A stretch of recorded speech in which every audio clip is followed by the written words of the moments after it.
ఢిల్లీలో కేంద్ర ఆర్థిక మంత్రి నిర్మలా సీతారామన్తో ఏపీ సీఎం చంద్రబాబు భేటీ అయ్యారు. పూర్వోదయ శాసకీ పథకాల ద్వారా ఆంధ్రప్రదేశ్ రాష్ట్రానికి చేయూత ఇవ్వాలని కేంద్ర మంత్రిని కోరారు.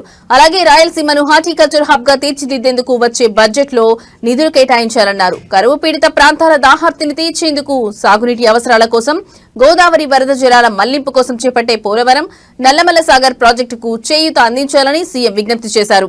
దేశంలోని తూర్పు ప్రాంత రాష్ట్రాల సమగ్ర అభివృద్ధికి తోడ్పడే పూర్వోదయ పథకం వికసిత్ భారత లక్ష్యాన్ని చేరుకునేందుకు జాతీయ ఆర్థిక వ్యవస్థకు చోదక శక్తిగా నిలుస్తుందని పేర్కొన్న సీఎం చంద్రబాబు ఇక రాయలసీమకు హార్టికల్చర్ డెవలప్మెంట్ ప్యాకేజీకి ఆర్థిక సాయం కోరుతూ వినతి పత్రం అందజేశారు. ప్రకాశం జిల్లాతో పాటు రాయలసీమ జిల్లాలో ప్రపంచ వ్యాప్తంగా డిమాండ్ ఉన్న 18 పంటలను సాగు చేస్తున్నట్టు పేర్కొన్నారు.